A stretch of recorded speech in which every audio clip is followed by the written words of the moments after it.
bago tayo magsimula ay shoutout kay Ruben Planas from La Union, Crisa Balmonte from Ilocos.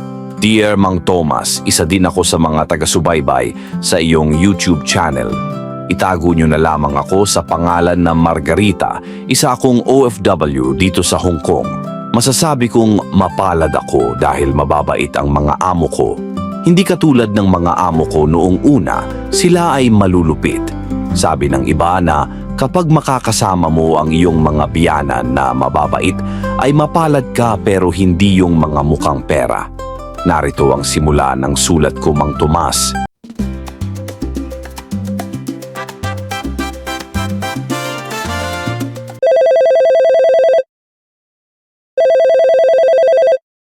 Ang asawa ko, dumating na ba ang mga balikbayan box na pinadala ko? Oo, asawa ko. Kaka-deliver lang nila. Mabuti naman kung ganun. Kamusta ka dyan? Nakapagsabi ka na ba sa mga amo mo? Hindi pa asawa ko, magsasabi pa lang ako. Ganun ba? Galingan mo ang magpaalam sa kanila para payagan kanilang magbakasyon. Miss na talaga kita ng sobra, asawa ko. Huwag kang mabahala, asawa ko. Miss ko na din kayo ng mga anak natin. Kapag approve na ang bakasyon ko, agad-agad kitang tatawagan.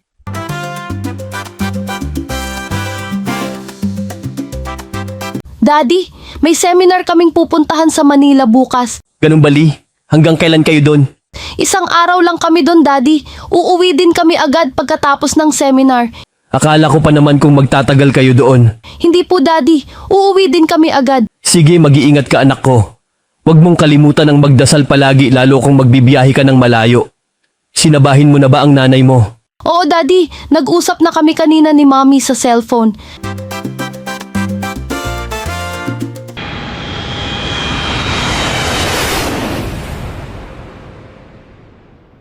Lee, anak ko, namiss kita ng sobra.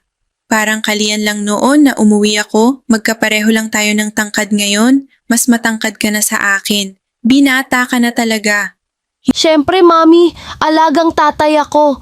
Hindi ba nakahalata ang daddy mo na nagpunta ka dito sa Manila? Yun pala ay susunduin mo ako dito. Hindi, Mommy. Haha, gusto ko kasi siyang isurpresa. Baka kapag pagbaba mo pa lang ay tatakbuhin ka na niya upang salubungin. Sigurado akong miss na kanya. Palagi nga niya akong tinatanong tungkol sa update kung kailan ka uuwi ng bakasyon. Ganun ba? Kaya't halika na. Punta na tayo sa terminal ng bus para makauwi na tayo.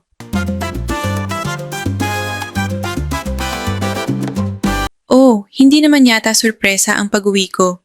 Bakit ang dami ng tao dito sa bahay ng lola mo, Lee? Oo nga, Mommy.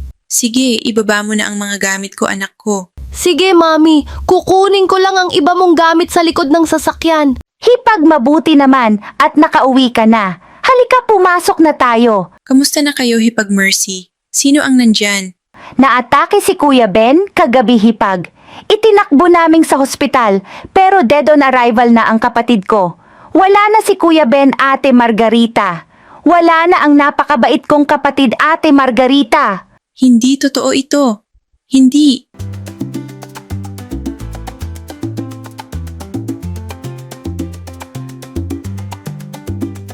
Ben, asawa ko, bakit hindi mo man lang hinintay ang pagbabalik ko? Daddy, bakit? Bakit mo kami iniwan? Maayos naman kitang iniwan kahapon. Sabi mo pa nga na tatawagan kita pagdating ko at susunduin mo ako sa bus stop. Pero bakit bangkay ka naman na natinitignan ko? Bakit, Daddy? Miss na kita, asawa ko. Akala ko pa naman kung mayayakap at mahahagkan ulit kita. Pero bakit ganito na ang nadatnan ko? Bakit, Ben? Nakokonsensya ako, Mommy. Nagsinungaling ako kay Daddy. Hindi, Lee. Wala kang masamang intensyon. Gusto ko lang naman na isurpresa ang tatay mo. Naniniwala akong maiintindihan niya iyon. Ano ba naman ang ganitong nangyari sa atin, Mommy? Ang sakit!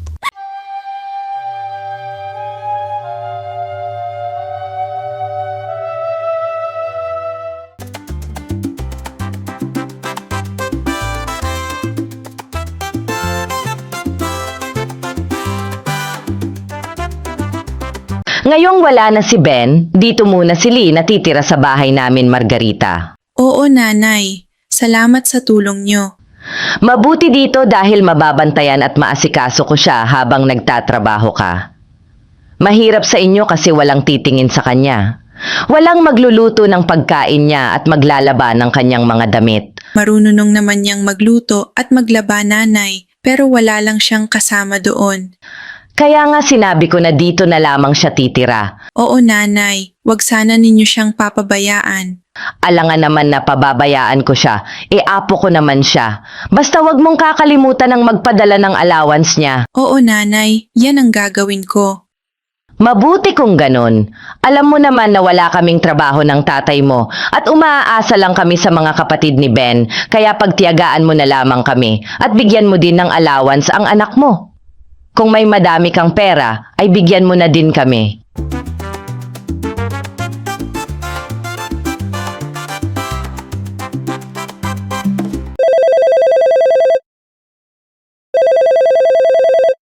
Hello, nanay, kumusta na kayo? Natanggap niyo na ba ang pinadala ko?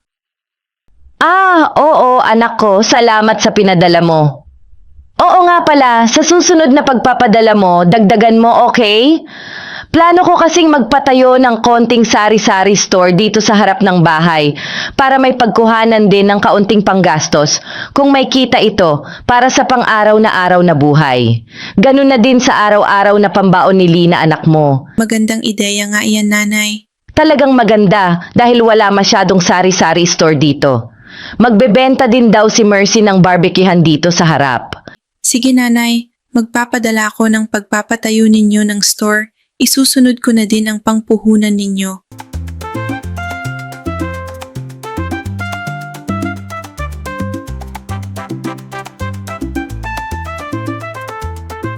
Bakit ganito na ang nararamdaman ko? Parang nanghihina ako palagi at ang init ng buong katawan ko. Paano na kaya ako makakapagtrabaho kung ganito? May sakit na ako. Akala ko kung allergy lang ito pero hindi naman tumatalab ang mga gamot. Parang may mga tumutubong butlig na din sa katawan ko. Ano na kaya ito? Diyos ko, tulungan ninyo ako. Pagalingin niyo ang mga nararamdaman ko. Huwag sana ninyo akong pababayaan.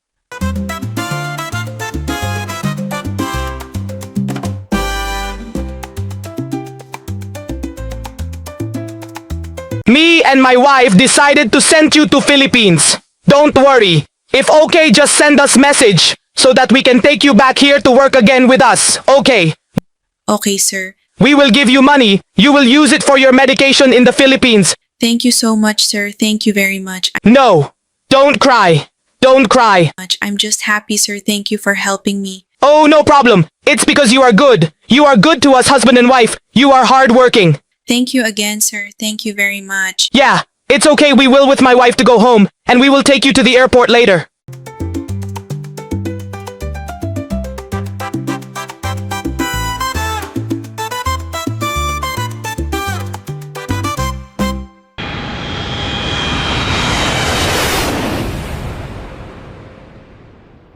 Bakit parang ang payat mo na, Lee? Kasi nanay, baka lagi lang akong puyat. Huwag ka kasi masyadong nagpupuyat, ah.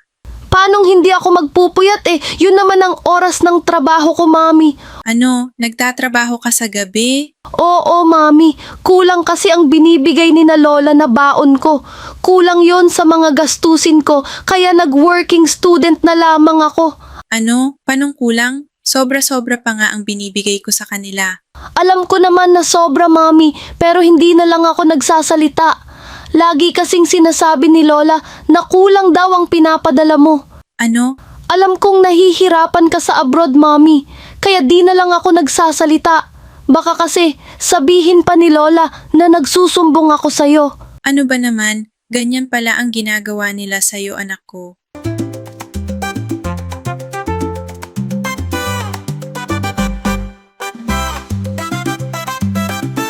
Nasaan na kaya ang niluto kong pagkain kanina? Ang dami nun, ah. Wala naman na dito sa mesa. Nilagay ko lang dito yon, wala din sa ref. Naubos na kaya? Anong hinahanap mo, mami? Yung niluto ko kanina na ulam, kakain sana ako pero wala naman na. Huwag ka nang magtaka, mami. Hindi mo ba alam na misteryoso ang bahay na ito? Anong ibig mong sabihin, Lee? May pagkadamot si lola, mami. Itatago niya lahat ng ulam, grocery at iba pa. Akala mong ubos na pero hindi pa. Itintago niya lang ito sa kwarto nila ni Lolo. Kaya magpagaling ka na mami at uuwi na tayo sa bahay. Mahirap ang tumitira dito mami. May bahay naman tayo kaya uuwi na lang tayo doon.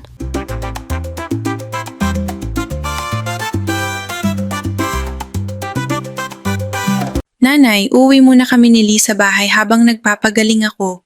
Nasa iyo yan, Margarita. Umuwi kayo dahil may bahay naman kayo. Oo, nanay. Baka kung pwede naman ay ako muna ang kukuha ng sari-sari store para may pagkuhanan din ako ng pangkain namin. Kung hindi maghati na lang tayo para naman ay makabawi din ako sa pinangpuhunan ko. Wala kang pinagpag-uran dito. Magpasalamat ka dahil pinapalamon namin kayong magina. Ngayon may karapatan ka pang manumbat? Maliwanag ang narinig mo. Wala kang pinagpaguran dito. Ako ang nagpalago ng store ko. Ako ang nagtrabaho at nag-asikaso dito kaya wala kang karapatan na makipaghati dito.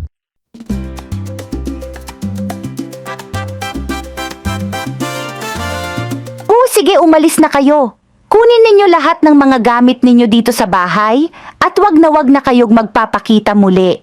Sige, umalis na kayo. Wag sana kayong ganyan. Nakikipag-usap ako sa inyo ng maayos. Bakit ganyan kayo sa amin, Mercy? Wala nang maraming usap pa. Basta umalis na kayo. Ang pangit ng ugali mong nakisama sa pamilya namin. Pinakain at pinatulog namin kayo dito sa bahay.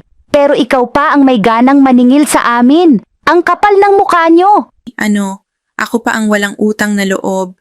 Ako ang nagbigay ng pera sa inyo. Totoo naman na wala kang utang na loob. Kaya umalis na kayo at wag na kayong magpapakita pang muli. Kapalang muka. Dahil sa akin galing ang lahat ng yan habang nandoon ako sa abroad. Ano, susumbat ka pa? Etong sayo.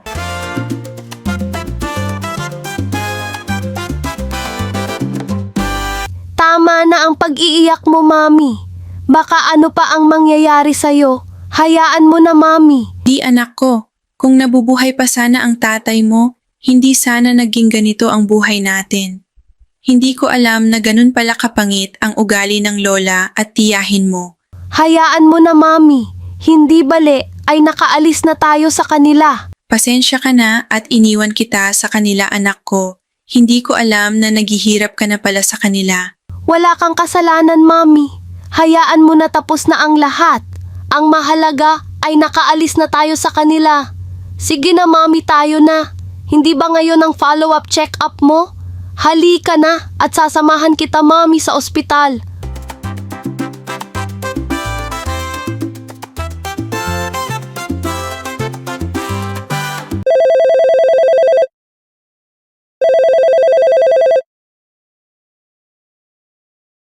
Hello, sino ito? Ate Margarita, sana ay tulungan ninyo kami. Naatake si nanay at itinakbo namin siya dito sa ospital. Sabi ng mga doktor ay 50-50 na daw ang tsansa niyang mabuhay. Sana ay tulungan ninyo kami. Alam naman ninyo na naggagamot din ako, pasensya na kayo. Wala akong maitutulong sa'yo. Madamot! Sabi na nga wala ka talagang utang na loob. Napakapangit ng ugali mo, Margarita. Wala kang silbi na nag-abroad. Kung may masamang mangyayari kay nanay, ikaw ang sisisihin ko. Madamot ka! Madamot ka! Hello? Hello?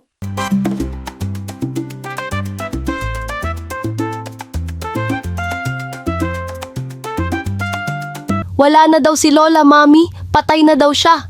Oo nga, anak ko. Gusto ko sana siyang tignan, Mami. Pero baka mag-iskandalo na naman si Tita Mercy.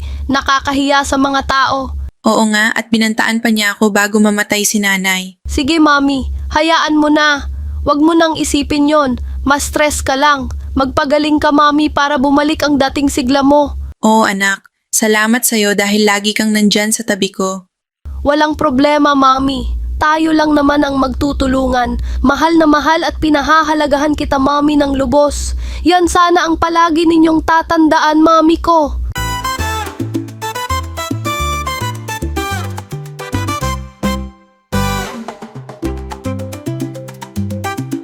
Ganyan nga ang sulat ko, Mang Tomas. Napakasama ng ugali ng mga in-laws ko. Pinerahan lang nila ako habang nasa abroad ako at pinabayaan pa ang anak ko. Sila ang kumuha ng lahat ng pera ng asawa ko nung namatay siya, maging ang mga donasyon at benepisyo. Hindi nila ako binigyan na kahit isang piso. Sila lahat ang nagdesisyon. Matapos ang aking gamutan ay gumaling din ako sa awa ng Diyos. Ngayon nasa abroad ulit ako at si Lee naman ay nakapagtapos na sa kanyang kurso. Maraming salamat Mang Thomas sa paggawa ng aking video. Kung nagustuhan ninyo ang aking video ay huwag kalimutan ang mag-like, comment at subscribe.